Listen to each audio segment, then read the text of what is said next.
Hey everybody, Cody with Princess Craft RV, and today we're going to check out the Modern Buggy TC14. It's right about 17 feet long, just under 2,000 pounds, aimed at you 3/4 ton truck owners, short bed or long bed. It's got a solar option and a wet bath. Let's check out the inside. All right, so here we are inside the TC14, and here is our wet bath. We've got our cassette toilet from Thetford.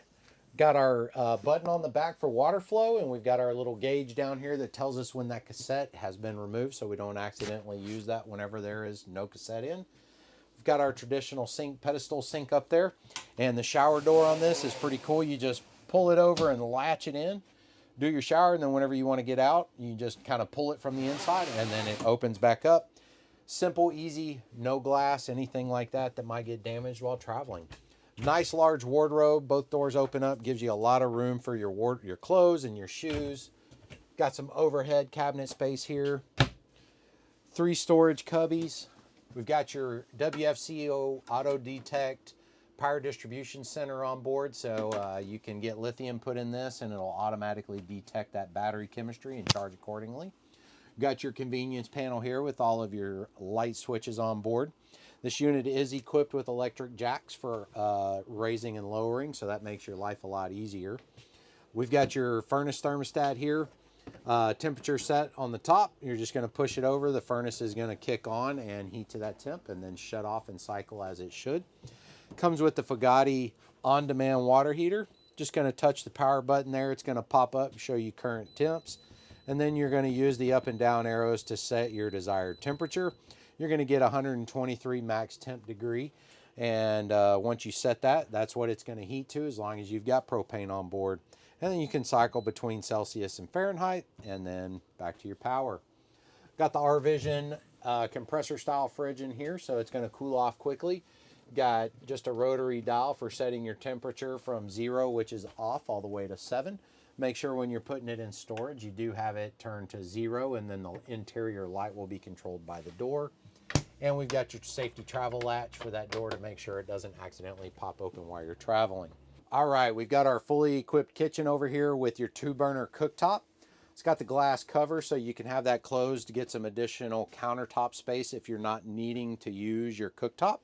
But to get those to light, you're just going to push that knob in and turn it to the light position.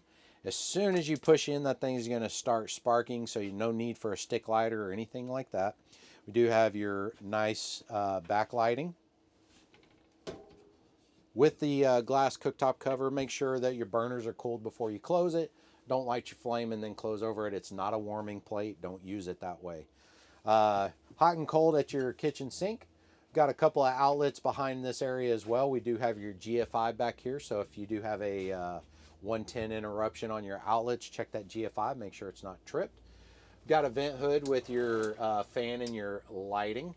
Overhead storage cubbies, 2 of them with doors. And all of your lights in here do also have a push button on them, so you can pick and choose which ones you want on or off if you don't want all of them. All right, underneath our kitchen space, we do have a little bit of cabinet space. It's not a ton because that is technically the wall of the bottom of your camper there. So we do have a little bit in that wing space that we can use for storage underneath here. Then underneath our cab overstep, you can get in here. We do have your water pump, your fresh water tank, so you have some access to some winterization and drain valves in this compartment. And we've got your furnace exhaust right there where that's going to come out whenever you're running your furnace. And then all the way down at the floor, you're going to find your COLP alarm. And, you know, if that thing's going off, make sure you actually don't have a gas leak and take care of it if you do. All right, this is also equipped with your dinette space here, which also is a jackknife sofa that's going to make into an additional sleeping space. So this is what it looks like for your dinette. Let's show you how it works as a sleeping space. So first thing we're going to do is we're going to remove this table. So we're just going to remove the tabletop. And then we're going to remove our post. Pop up your armrests. Now your armrests do have a little piece here that helps hold them in place. Once you've got all that done, we're just going to pick up on the base of this and let that thing pop all the way out. And there you go. Now you are down into an additional sleeping space. To make it back up into your dinette, we're just going to pick up on the bottom. Once you get all the way up, give it a little push kind of down towards the wall. That'll get that back to pop around. And then you can put your table back in place. Before I do that, we do have some storage under here. So you'll find just some extra places to put things. Now over here on this wall behind our jackknife sofa, we do have a couple more 110 outlets, another GFI. So again, if you've got some 110 outlet operation issues, check your GFI. Overhead, we do have 2 charge ports. We've got a USB-A and USB-C ports on them. And then on this other wall over here, we are going to have your awning switch and your solar charge controller. So let's take a look at those.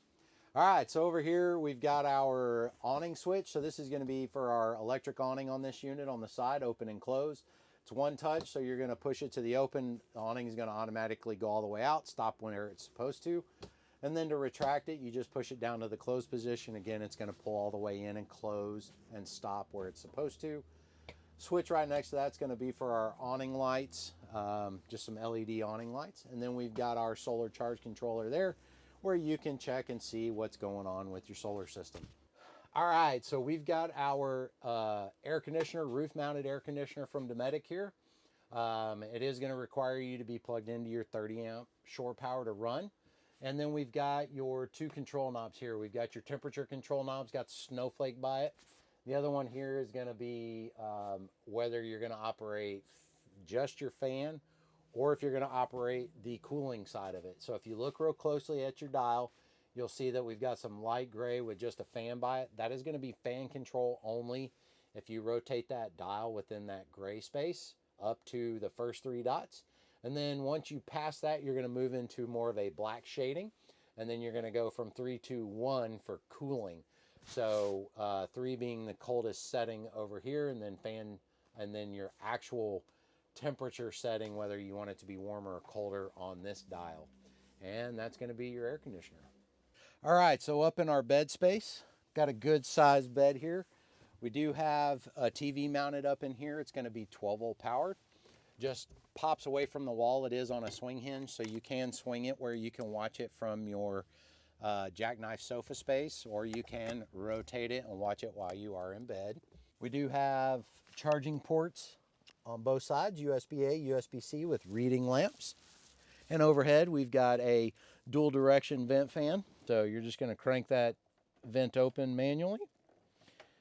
You're going to choose your direction, whether you want it to be in or out with your switch here, and then your speed over here on this dial.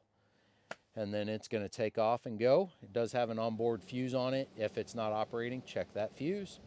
And then whenever you're ready to shut it down, just turn that off and then close it on down. We also have a little bit of wardrobe space over here where you can store some things up next to the bed. All right, let's go check out the outside. All right, so outside on the TC14, we are going to be equipped with your Happy Jack jack legs. This has got the electric jacks on it.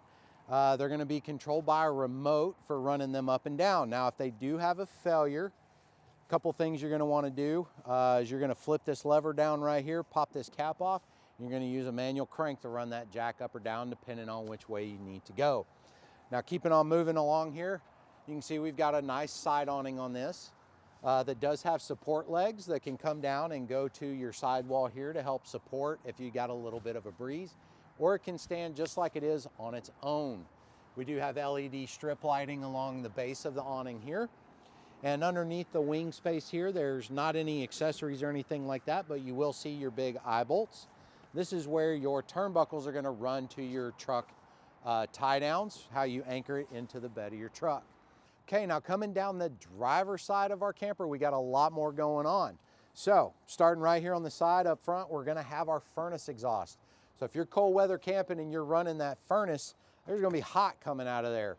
Watch out for little fingers. Don't cover it up. Try not to start any fires. Freshwater connection here, we're going to have your freshwater tank and your city water connection. To fill your fresh water up, you're just going to take the cap off, put your water hose in there, fill it up until it washes back out. That tells you it's full, or you can use the monitor panel inside to gauge level if you don't want to carry a full tank. City water connection, you're just going to pop the little dust cap back here, This is where you're gonna hook up with a water hose. You're gonna have your water hose, your pressure regulator, and your inline water filter to keep the city water system, fresh water system, nice and clean. And we're gonna have your outside spray port, hot and cold water. It's gonna be a quick connect style fitting. You just push in and it locks on. Allows you to have outside spray access. It's gonna come with a single 20-pound propane cylinder for making sure you can run your Fogatti on-demand water heater, all you can imagine for hot water. Now to get into this door, we're just gonna lift up on that lever. It's gonna rotate, and that's gonna open you up to the inside of your water heater. Not a whole lot in here. There is a main on and off switch with a fuse just above it. If it's not operating, probably a good place to start by checking there. Also has your pop-off valve or your overpressure valve here that may drip water from time to time. That's really about it, other than maybe doing some winterizing that you might need access into there for. We do have a couple of 110 outlets here on the side, and then your traditional 30 amp twist lock connection. Underneath on this side, we do have the same eyelet anchor points, and then there's also going to be some propane lines running along the bottom of the wall here, and they are going to run through a distribution block, so that's what that stuff is running underneath there. Now moving on to the back of the camper, we're going to button this up. This driver's side rear compartment here is just going to be a storage compartment. Inside is also going to be your 7-way cable, which when you are loaded up into the bed of your truck, you can fish right through this compartment that they have stored in here. Allows your cord to pass through and come out underneath right at your bumpers and plug in. So you don't have to worry about this thing being out in the weather, dragging on the ground or anything like that when you're not hauling. All right, right next to that, we've got our cassette toilet access to our cassette. Now in here is gonna be, to get this out, we're just gonna lift up on this little blue lever at the bottom, and then we're gonna slide that all the way out. And now we can take this to the toilet or to the dump station, wherever it is that we're gonna dispose of what's inside of it. Now, if it's too heavy for you to carry, it does have a handle here where you can dolly it on the wheels. But to dump it, you're gonna rotate that lever out,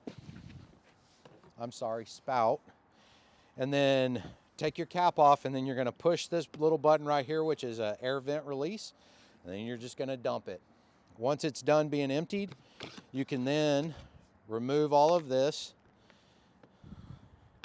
and open this up, and then you can get inside and you can rinse it out really good. Make sure it's good and clean before you put it all back together. Once you're done, close that back off, put that back in place, put your spout away, and then we're gonna slide it back in. Wheels go first, all the way in until it locks. Right below that, we're gonna have your gray water dump. It's just a traditional gate valve, so you're just gonna push pull. And that is designed to be hooked up to not a sewer hose. It's going to be hooked up to a 2-inch threaded on hose, or just into a bucket or a tow tank. Be probably good enough. Last but not least, compartment's going to be your battery box. In here is going to be where your battery goes. We've also got your battery disconnect switch. All right, that wraps up our walkthrough on our Modern Buggy TC14. Now, if I've missed anything or you just have further questions, check us out at princesscraft.com. Check us out in person in Katy, Texas, or Round Rock, Texas, or give us our call, or check out our other tech tours on YouTube.